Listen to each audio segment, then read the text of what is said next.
누님, 노자영. 오래간만에 누님이 오셨다. 아마 10년 만인가 보다. 저녁을 물린 후 서로 마주 앉아 누님은 또 울기를 시작하였다. 글쎄, 살림을 하느니 차라리 죽는 것이 낫지. 아이고, 참 못 살겠어. 누님은 두 눈에서 더운 눈물이 또 주르르 흘러내린다. 나는 누님의 눈물을 볼 적마다 차마 견디기가 어려웠다. 나에게 있어서는 단 하나의 누님이 아닌가? 어머님께 같이 살을 받고 같이 피를 받고 나온 오직 하나의 누님이 아닌가?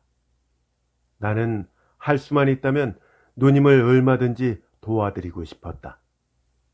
그러나 나 역시 주책 없는 바람만 피우다가 돈 한 푼 모아놓지 못하고 이제 숨이 하늘에 닿아서 헐떡헐떡하는 판이라 마음뿐이지 어찌할 길이 없었다.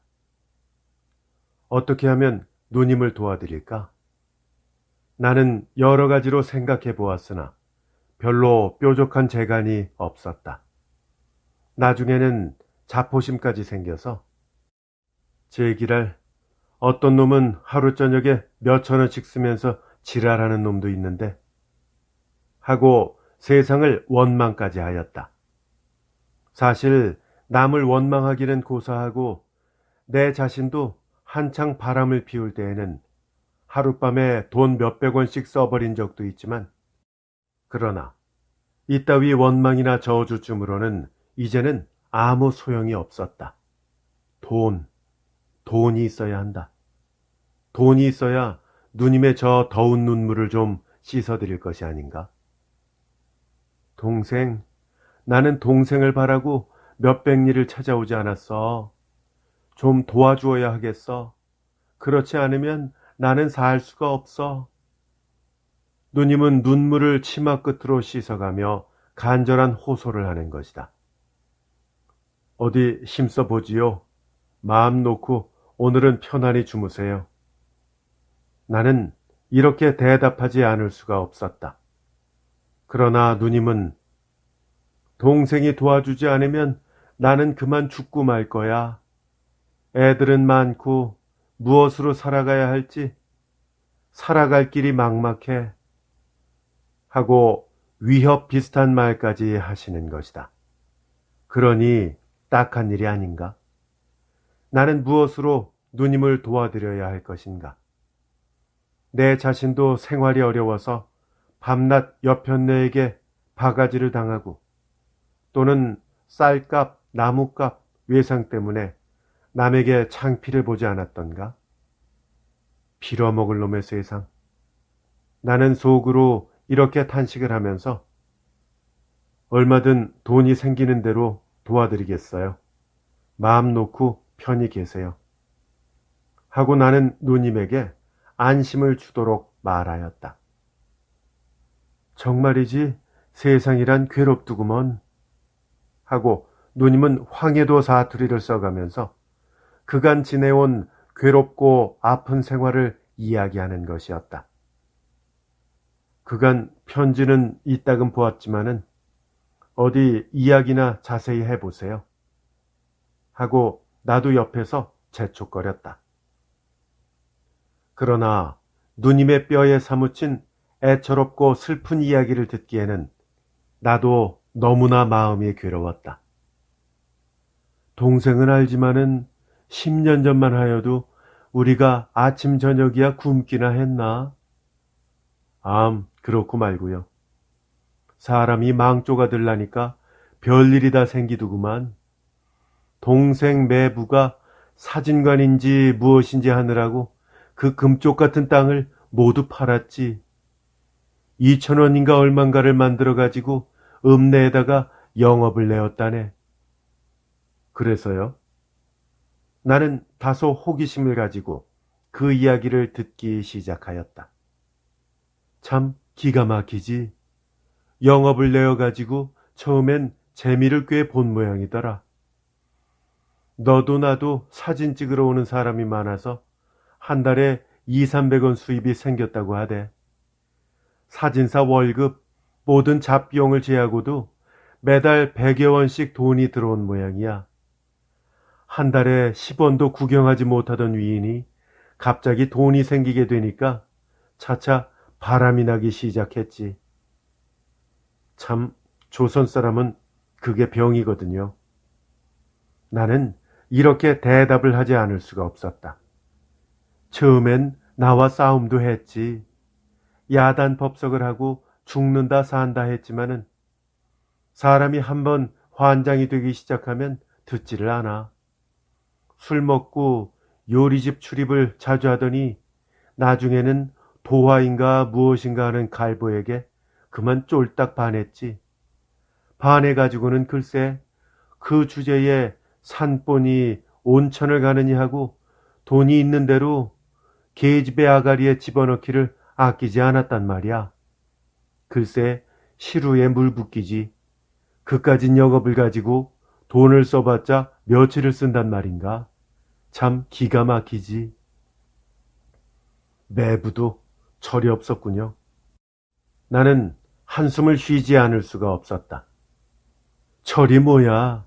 사내란 여자에게 미치기만 하면 죽는지 사는지 모르고 그저 덤벙대기 마련이니까. 글쎄 언제 한 번은 정사를 한다고 같이 죽겠다고 남녀가 아편을 먹고 늘어졌지 않나? 그저 미운 생각만 하면 죽는 것이 깨소금 이상으로 고소하지만 그래도 사람이 어디 그럴 수 있는가? 내가 천치였지. 그래도 의사를 불러다가 토하게 하고 살려놓았네 그려. 참, 연극까지 꾸미셨군요. 연극? 연극이 그런 연극이 어디 있어? 그렇게 야단을 피우더니 차차 소문이 나빠져서 영업도 잘 안 되고 돈 쓰던 버릇은 배운 터라 끝내는 사진기까지 모두 다 팔아서 쫄딱 먹어버렸거든. 참, 그런 주책이 어디에 있나? 그러고는 몇 달 어정어정 미친 개처럼 쏘다니더니 도하란 년과 함께 남천강에 가서 약을 먹고 빠져 죽었거든. 죽는 것이야 원통치 않지만 글쎄 새끼를 5씩이나 내게 맡기고 돈 한 푼 없이 죽어버리니 왜 가슴이 터지지 않겠나? 매부도 참 난봉을 피웠구려. 돌아가셨단 말씀은 일찍이 들었지만 나도 자연히 한숨이 나왔다. 연이어 누님의 말씀을 들으면 그 후부터 누님의 생활은 문자 그대로 비극의 생활이었다고 한다. 치마끈 메고 거리에 나서서 그날그날 버는 땀값으로 6 식구의 생명을 이어가셨다고 한다. 품도 팔고 심부름도 하고 빨래품도 팔고 세상에 생긴 지랄은 다하여 보았다고 했다.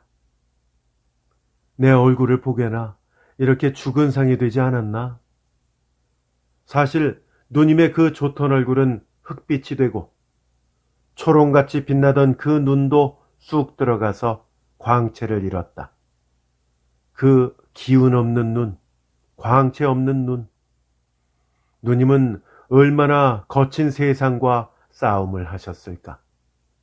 그 눈동자를 볼 때 나는 누님이 한없이 불쌍한 것이었다. 나는 한동안 바람을 잡느라고 일본 땅으로 만주로 이렇게 돌아다니느라고 누님의 자세한 소식을 몰랐지만 지금 누님의 슬픈 이야기를 들으니 나 역시 눈물이 없이는 그 이야기를 들을 수가 없었다. 누님은 다시 이야기를 계속하여 이렇게 고생을 하면서 큰애 정화를 그래도 보통학교를 졸업시켰지. 그러나 이런 원통한 일이 또 어디 있나? 누님은 또 눈물이 폭 쏟아진다. 말을 멈추고 치마 끝으로 흐르는 눈물을 한참 씻더니 글쎄 정화가 졸업장을 들고 나와서 며칠 있더니 시름시름 앓기를 시작하더구먼. 한 달 동안 앓다가 그만 죽었지. 원통한 것은 약 한 번 못 써보고 죽은 거야. 그 애도 애미애비를 잘못 만난 탓으로 그만 죽은 게야. 글쎄 죽는 날에도 보리죽을 먹여서 안 먹겠다는 것을 자꾸 먹으라니까 2숟갈인가 받아먹고는 그날 저녁에 죽었지. 누님은 또 말을 그치고 눈물이 퐁 쏟아진다. 내 눈에서도 아마 몇 방울 눈물이 흘렀을 것이다. 돈이 없으면 할 수 없대. 마지막 가는 애에게 보리죽을 먹여서 죽인 것을 생각하면 지금도 뼈가 녹는 것 같아. 그러나 누구 보고 돈 한 푼이라도 구워달라면 언제 갚으려고 하느냐면서 고개만 흔들고 비웃기만 하더군. 참내 기가 막히지. 그러나 그 애도 영리한 애라 나까지 죽으면 어떻게 살아 하며 울기만 하대. 자기가 병만 나으면 무엇이든지 해서라도 살림을 돕겠다고 그랬었는데 아 불쌍해. 그러나 죽고 말았어. 글쎄 죽는 날 어서 눈을 감으라고 해도 눈을 감지 않더니 어머니 혼자만 두고 어떻게 저 세상에 가느냐고. 눈을 두 손으로 감겨주면 어머니 하고 또 눈을 뜨는 것이었어. 이렇게 2시간이나 실갱이를 하다가 마침내 눈을 감지도 못하고 죽더구만. 아, 원통해서. 누님은 또 눈물을 흘린다.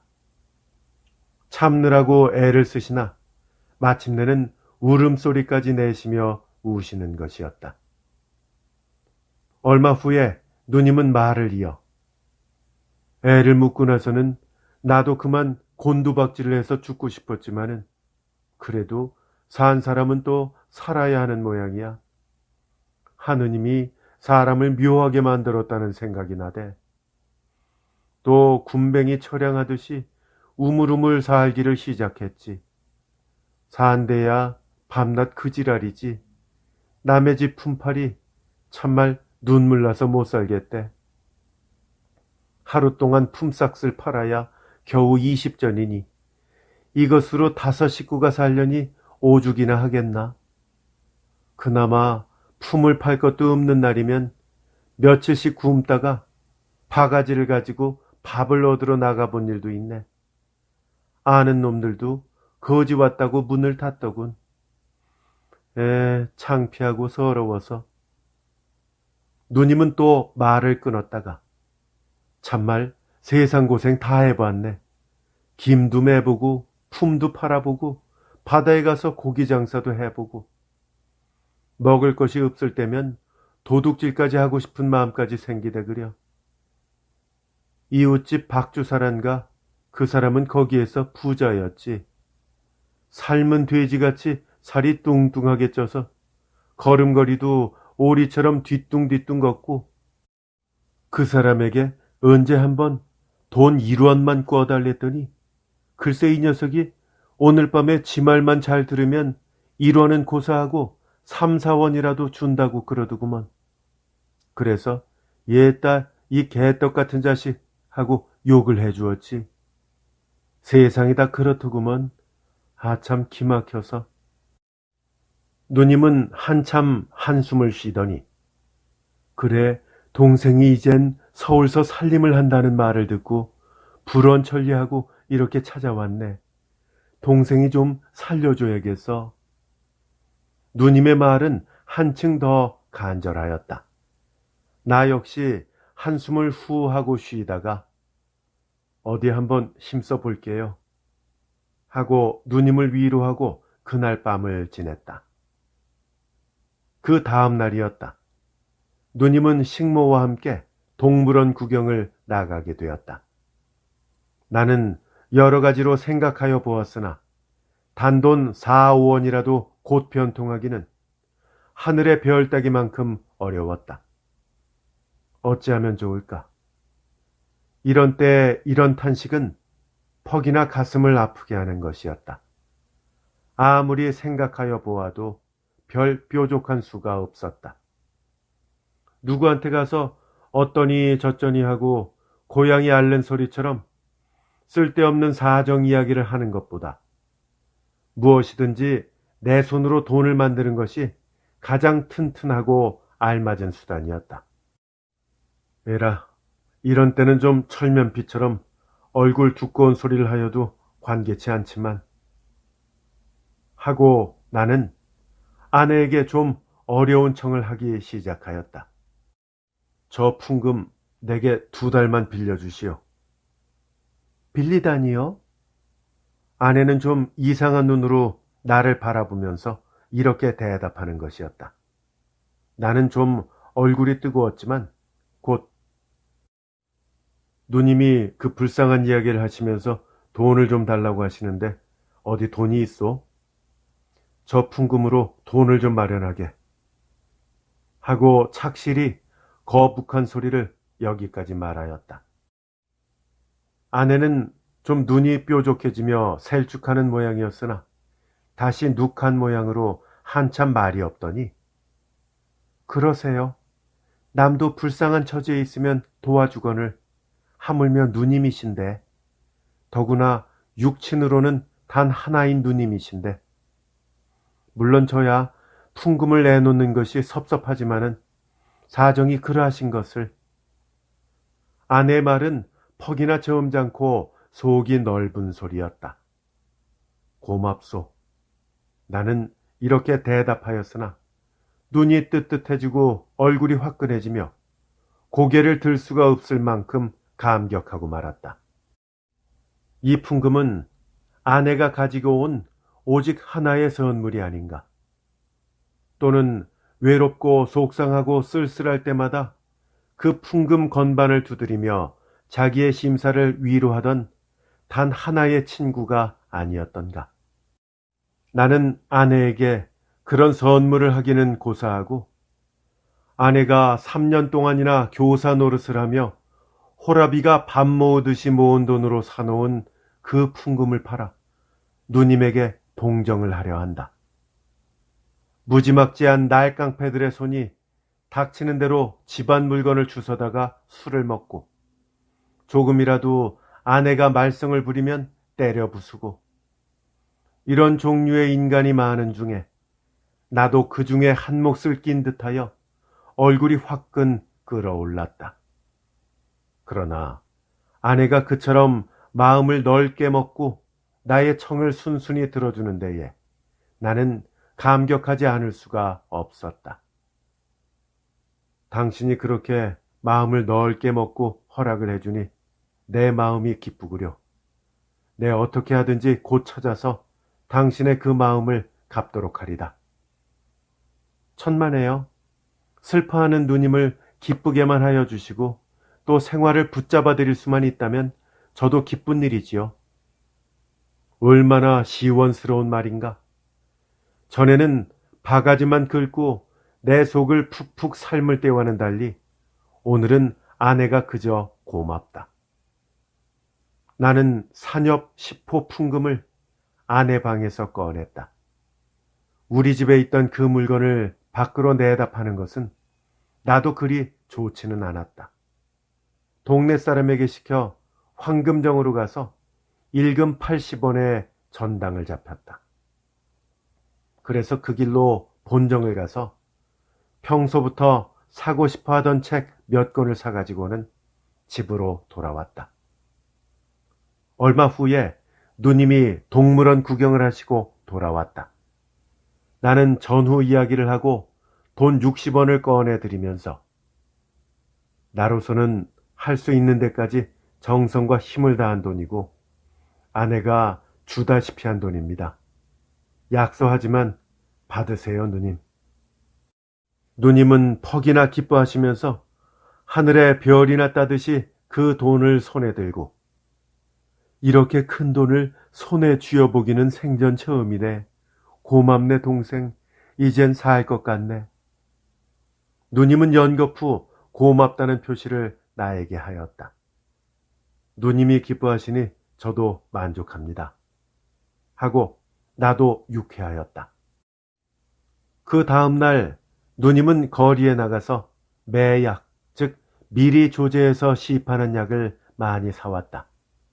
누님의 말씀은 약 장사를 하시겠다는 것이다. 50원어치를 사가지고 그 다음날 황해도로 내려가셨다. 그 후 한 달이 지나서 누님에게서 온 편지는 매약 허가를 내서 여기저기 돌아다니면서 행상을 하였더니 성적이 좋아서 40원가량이나 이익이 붙었다는 것이었다. 어서 누님에게도 좋은 길이 많이 열렸으면 하고 나도 기뻐하며 한편으로는 누님이 잘 되기를 걱정하였다.